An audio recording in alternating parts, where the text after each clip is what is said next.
السلام علیکم ناظرین، welcome to my YouTube channel سنت رسول اینڈ حضرت موسیٰ علیہ السلام کی حضرت خضر علیہ السلام سے ملاقات۔ ایک دفعہ آپ اپنے خادم ساتھ سفر کر رہے تھے کہ چلتے چلتے ایسی جگہ پہنچ گئے جہاں دو سمندر ملتے تھے۔ وہاں ان کا خادم مچھلی بھول گیا اور دونوں آگے بڑھے چلے گئے۔ کچھ دور جا کر انہوں نے اپنے خادم سے کہا، میں تھک گیا ہوں، کھانا لاؤ۔ اس نے کہا، جب چٹان پر ہم سفر کر رہے تھے تو اس مچھلی نے دریا کا راستہ لے لیا۔ اصل میں حضرت موسیٰ علیہ السلام کو اسی جگہ کی تلاش تھی، اس لیے پھر اسی جگہ پر واپس چلے آئے۔ وہاں انہوں نے اللہ کے ایک بندے کو دیکھا اور کہا کہ اللہ نے جو کچھ آپ کو علم دیا ہے وہ مجھے بھی سکھا دیجیے، مگر انہوں نے جواب دیا کہ تم صبر نہ کر سکو گے۔ کہ آخر جب انہوں نے زیادہ اصرار کیا تو کہا کہ تم میرے ساتھ رہنا چاہتے ہو تو شرط یہ ہے کہ جب تک میں خود تم سے نہ کہوں مجھ سے کوئی بات نہ کرنا اور نہ ہی پوچھنا۔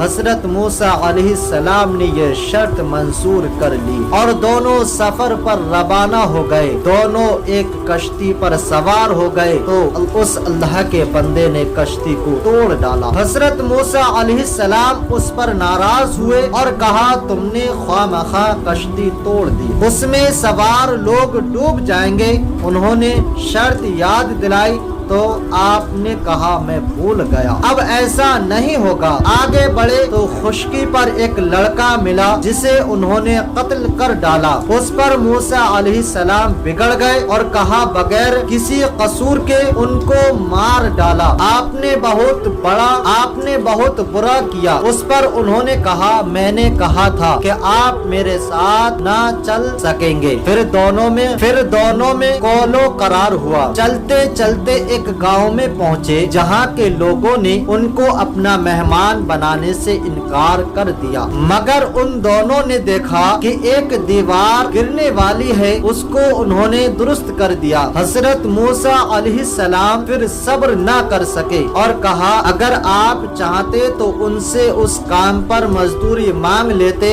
اللہ کے بندے نے ان سے کہا کہ اب ہم دونوں ایک ساتھ نہیں رہ سکتے، مگر جدا ہونے سے پہلے ان قصوں کا مطلب سن لیجئے۔ کشتی چند غریب آدمیوں کی تھی جو اسے کرایہ پر چلاتے تھے۔ دریا کے اس طرف کا بادشاہ زبردستی کشتیاں چھین لیا کرتا تھا۔ میں نے اس کو توڑ دیا کہ عیب دار ہونے کی وجہ سے اسے کوئی نہ لے گا۔ رہا لڑکا تو اس کے ماں باپ ایماندار تھے، مگر یہ سرکش اور کافر تھا۔ ڈر تھا کہ اس کی نافرمانی اور کفر سے ماں باپ کو تکلیف پہنچے۔ میں نے قتل کر دیا کہ اللہ انہیں مہربان اور نیک بیٹا عطا کرے۔ دیوار شہر کے دو یتیم بچوں کی تھی جس کے نیچے ان کی دولت دفن تھی۔ ان کا باپ نیک تھا، اگر دیوار گر جاتی تو دوسرے لوگ ان کی دولت پر قبضہ کر لیتے۔ اللہ تعالیٰ کی مرضی یہ تھی کہ دونوں جوان ہو کر اپنا خزانہ نکال سکے۔ یہ جو کچھ ہوا تمہارے رب کی رحمت کا نتیجہ ہے، میں نے اپنی طرف سے کچھ نہیں کیا۔ یہی وہ باتیں تھیں جن پر صبر نہ کر سکے۔ حضرت موسیٰ علیہ السلام اس کے بعد ایک